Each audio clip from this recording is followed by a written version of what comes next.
He goes on.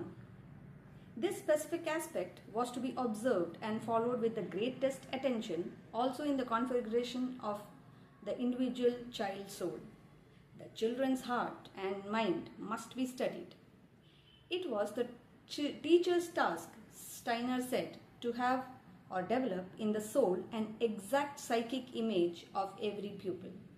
Develop a psychological eye for the individual nature of each pupil and work wholly out of the children in a real way, learning to understand the children. No preconceived idea that they should be such or such.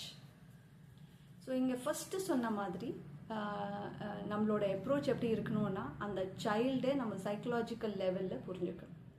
அந்த சைல்டோட image நம்ம மைண்ட்லேயே இருக்கணும். இவங்க pre conceived ஐடியாஸ்ன்னு சொன்னாங்க. Usually அது நடக்கும். நம்ம ஒரு 10 நாள் ஒர்க் பண்ண அப்புறம் நம்மளுக்கு 11th டே நம்மளுக்கு மைண்டில் இருக்கும், ஓ சைல்டு இப்படி தான் இருப்பான், ஓ இதுதான் பண்ண போகிறான், நான் இதெல்லாம் பண்ணாலும் இப்படி தான் நடக்க போகுது. எஸ்பெஷலி அவங்க பிஹேவியர் பாயிண்ட் ஆஃப் வியூவில் அடிப்பாங்க கடிப்பாங்க. ஆனால் இது இல்லை task of teacher or therapist or a parent or any caretaker around the child என்னன்னா அந்த ப்ரீ கன்சீவ்ட் ஐடியாஸ் எல்லாமே எவ்ரி டே நம்மளோட அப்ரோச் எப்படி இருக்கணும்னா அந்த true nature of the child நம்ம இங்கே க்ரியேட் பண்ண முடியணும். இந்த புக்கில் இல்லை, இன்னொரு புக்கில் சொல்லியிருக்காங்க that every day I have to meet the child and new. புதுசாக நான் பார்க்குற மாதிரி இருக்கணும். ப்ரீ கன்சீவ்ட் ஐடியாஸ் எல்லாமே இருக்கணும்.